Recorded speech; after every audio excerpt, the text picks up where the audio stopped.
Martínez, además, que es el jefe del sindicato más afectado por este gobierno. Porque si hubo un rubro que este gobierno destruyó, fue la construcción, a partir de la suspensión de la obra pública y también de que cayó mucho la obra privada, porque se volvió muy caro en dólares construir. Recordemos que Carolina Lozada integra el Consejo de Mayo, esta pantomima que armó el gobierno para mostrar gobernabilidad, y en esa mesa está sentado Gerardo Martínez. Por eso también, evidentemente, también hay una buena relación. Yo lo conté ayer, lo repito hoy, en el gobierno cayó muy bien este nuevo triunvirato de la CGT.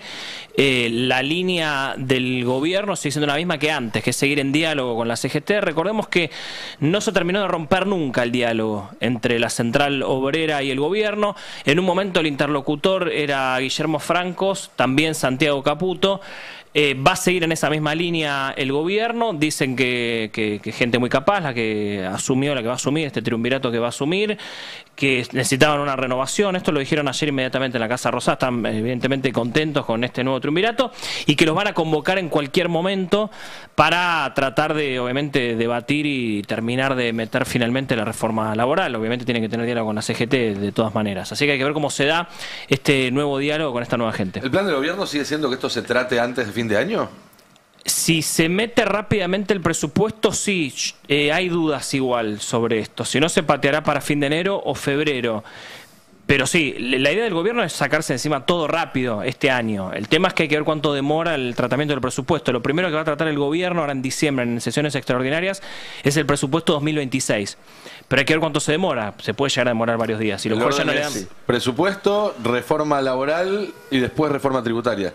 Sí, y reforma penal también. Y la penal. Yo creo que tenía que lo más probable, o por lo menos lo que veían más probable, es que en este periodo de extraordinarias llamadas del 10 de diciembre al 31 de diciembre pudieran concretar reforma laboral en una cámara y pasar a la segunda cámara para principio del año que viene. No aprobarse completa, sino tener media sanción. Claro. Sí, que cosa que ahí sí le pueden llegar a dar los tiempos, o sea, en una sola cámara. Pero nada, en el verano evidentemente va a haber, si no va a haber una resistencia muy fuerte de parte de un sector del Congreso. Hay que decir también va a avanzar. Que muchas veces los gobiernos a esta altura del año anuncian un programa de extraordinarias muy ambicioso y que después se cae, porque la verdad es que vos podés convocar una sesión el 26 de diciembre y es muy difícil que tengas quórum. Claro. O sea, la ley te permite, pero de ahí a que convenzas a tus propios diputados y senadores a que vayan a poner el tujes en el asiento en la semana previa a la Navidad o la semana que hay entre Navidad y Año Nuevo, muy pocas veces recuerdo que sucediera efectivamente. Sí, y aparte que son temas complejos, muy ásperos, ¿no? Todavía no conocemos la letra de la reforma laboral. Seguimos por los borradores, pero no está la letra de la reforma laboral. Me imagino que una vez que aparezca va a ser discutida esperemos que sea discutida. Y todo además está subordinado a la discusión de un presupuesto, donde ahí...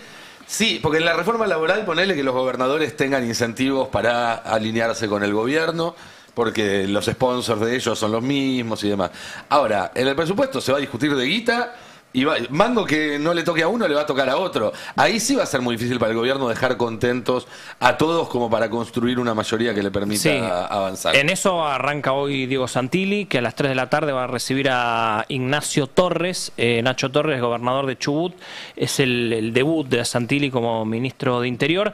Ayer les cuento, Adorni tomó posesión de la planta baja de la Casa Rosada, los históricos despachos del Ministerio de Interior que ocupó Francos de repente en jefatura de gabinete y se transformaron en la jefatura de gabinete del gobierno cuando nunca lo había sido.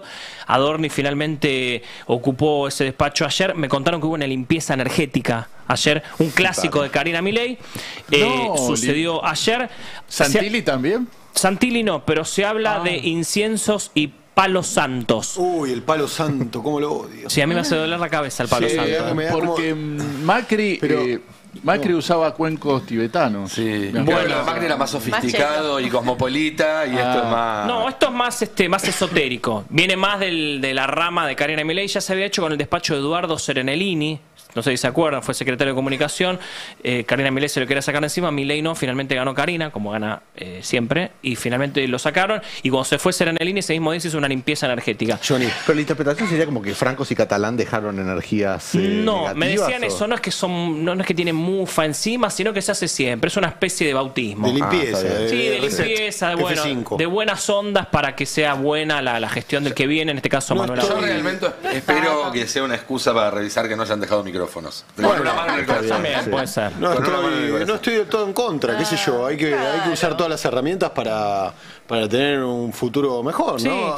Yo te quería preguntar. Sí, Fernando Soriano. Jonathan, que estás muy elegante hoy. Sí, gracias. ¿Cómo fue? ¿Entró gente de afuera para hacer esta limpieza? ¿Sabés? El ¿Había un gobierno grupo tiene de dónde gente, viene? el gobierno tiene gente que sabe de esos temas y se ocupa de esos temas. Karina Milei tiene gente que sabe y se ocupa de esos temas. Dentro del gobierno. Sí. ¿Tienen un sueldo? O sea, no es contratado. Pero no laburan de hacer limpiezas energéticas. Tienen otros trabajos, pero tienen estos tipos de conocimientos que yo no tengo, por ejemplo. Tal vez no se afanaron una escalera de mármol, ¿no? Porque Macri había hecho unas Sí. limpiezas y de repente se había ido una escalera. Desapareció un par de cosas. O sea que la oficina del jefe de gabinete ya no es la que está al lado del despacho presidencial como fue históricamente. Exactamente. Eso pasó a partir de Francos. Digo, toda esa parte se la quedó Karina Milei. Karina. La histórica jefatura de verdadera gabinete. jefa. O sea, la esquina esa, lo que es la Sí. esquina que da como al helipuerto. Ahí La está conocí Karina. muy bien. Karina. Sí. Ahí está Karina Milei desde que arrancó, está la secretaria general de presidencia, que es Karina Milei, lo que era históricamente jefatura de gabinete. Franco se arrancó como ministro de Interior, recordemos, por eso ocupaba Claro. el Ministerio de Interior. Cuando pasa a jefe de gabinete dice, bueno, yo me quedo acá, Se ya queda. está, despacho gigante y demás. El problema ahora es que van a estar el jefe de gabinete, el ministro de Interior, juntos. Y estamos hablando de un ministro de Interior con volumen político de verdad, no Lisandro Catalán, que el resto hay que decirlo, no tenía volumen político. Santini tiene otro volumen político, tiene otra gente, tiene un equipo grande. Hay que ver cómo conviven. Yo el otro día, esto lo voy a Pero, contar una intimidad. las oficinas que históricamente eran del Ministerio de Interior, que estaban algunas en planta baja, al final del Patio de las Palmeras, y otras inmediatamente arriba. ¿Esas ya no son más del Ministerio de Interior? ¿Catalán no laburaba ahí? No, Catalán laburaba. Yo el otro día voy a contar una intimidad. Cuando se va a Catalán, me llevaron a su despacho a conocerlo vacío. Porque yo dije, che, ¿de dónde va a ir Santilli? En el despacho de Catalán, ¿lo puedo ver? Bueno, hicieron una excepción, me llevaron a verlo. El ¿Y te despacho. dio mala vibra? No, tiene olor elegante, ¿viste? Todo en rosada, Olor tiene olor elegante. a pulcro, a limpio, nada. Los despachos importantes de Casa Rosada son limpios, no sé si me dio mala vibra. Tenía así un cuadro de Milei, eso no sé si a vos te representa mala vibra Sí, o no. la verdad que bueno, sí. tenía un cuadro de Milei colgado con la banda presidencial.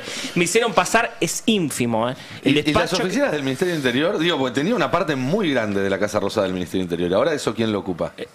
¿La de primer piso? Todo el bloque que era del Ministerio del Interior. Y ahora era Franco. Ahora Ahora Franco. Que va a quedar Adorni El ahí. Salón de los Escudos, decís vos, por ejemplo. Por ejemplo. Era Guillermo O sea, Franco. ahora lo que antes era Ministerio de Interior es jefatura de gabinete.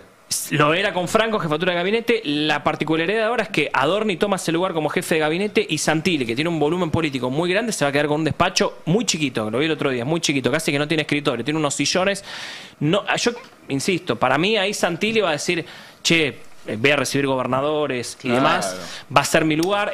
Entiendo, está bien que Adorni se quede acá, denme un lugar más grande acá adentro. Aparte tenía una lógica el Ministerio de Interior que tenía el Salón de los Escudos, Claro. que es donde están los escudos de todas las provincias. Tal cual, que es muy grande. Es ahí donde hacen las reuniones, hay una gran mesa y la lógica de están todas las provincias es el Ministerio de Interior. Exactamente. Bueno, ahí los recibía Guillermo Franco, bueno, también Guado de Pedro y demás, los ministros de Interior. El tema es que eso como se reconfiguró a jefatura de gabinete, quedó medio rara la Casa Rosada. Y Karina Milei tiene arriba tomada la histórica jefatura de gabinete, así que no hay manera de sacarla a Karina Milei de ahí. No sé dónde va a terminar Santilli, tal vez acepta y se queda en ese reducto bien chiquito, compartiéndolo con Adorni. Adorni obviamente se quedó con el despacho más grande y demás.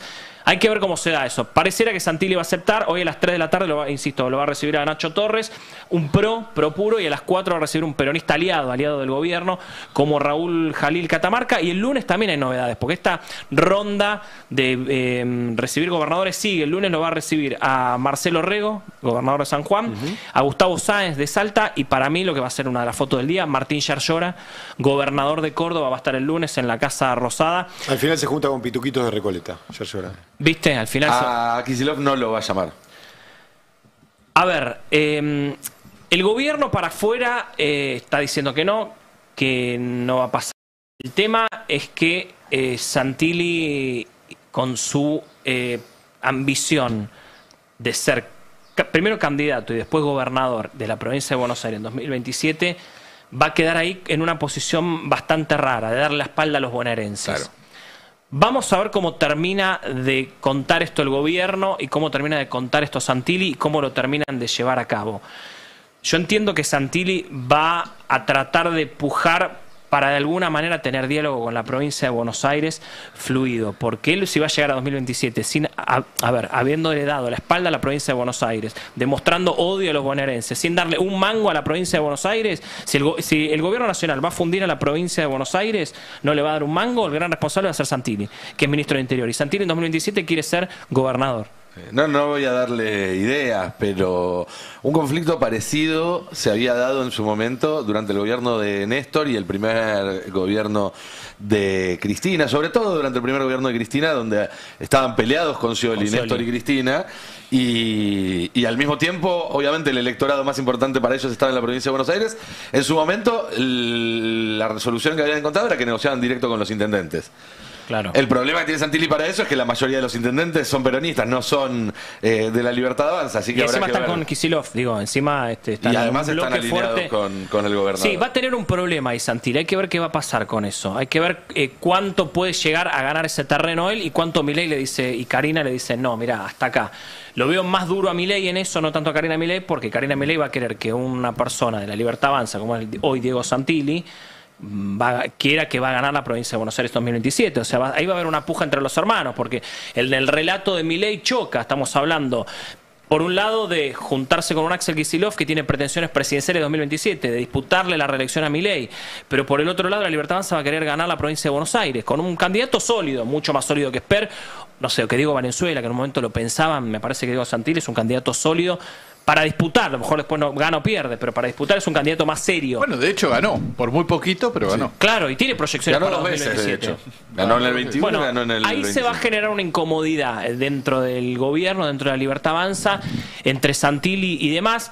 Otra que está incómoda con la llegada de Santilli es Patricia Bullrich, un poco lo contaba ayer y lo cuento hoy, seguramente en unos minutos lo voy a desarrollar, porque se está dando una agenda del gobierno contra la provincia de Buenos Aires, contra Kicillof, y quedó en offside el otro día el gobierno. Ahora en unos minutos, si querés, lo cuento, porque hay muchas aristas sobre este tema, sobre el tema de la cuenca del río Salado y las inundaciones. Las inundaciones que hubo esta semana fueron muy, pero muy importantes. Exactamente, pero hay un par de detalles que ahora voy a contar en algunos minutos que tienen que ver con el freno de las obras de Milei. El gobierno nacional es responsable de lo que el otro día salió a denunciar Patricia Bullrich, que encima tiene intereses creados Patricia Bullrich, porque en esa zona ella tiene un campo muy importante. No te puedo creer. Ahora, menos mal que estábamos en la importante. conferencia y le preguntaste. Porque si no, eso pasaba por ahí. Sí, la conferencia fue muy particular porque nosotros nos avisaron que esta conferencia de prensa hace 2 días, el miércoles fue a las 14 horas, nos avisaron 1 hora antes, che, va a haber una conferencia de prensa de Bullrich. ¿Sobre qué? No te podemos decir. Nos enteramos a las 2 de la tarde sobre qué iba a ser el tema, o sea, nos tuvimos que informar ahí en ese momento de qué se trataba la conferencia de prensa y nos pusieron la regla de que no se podía preguntar otra cosa. Entonces, de hecho, un colega preguntó otra cosa y Patricia Bullrich no quiso contestar. Dijo, así que tuvimos que improvisar algo, alguna pregunta que finalmente le fuimos a preguntar sobre eso y no supo responder. Patricia Bullrich. Con razón te quieren dar un cargo, para que dejes de hacer preguntas. Y tal vez, viste que se suele hacer en política ese. El que rompe los huevos, mejor conténelo y mételo. Así es.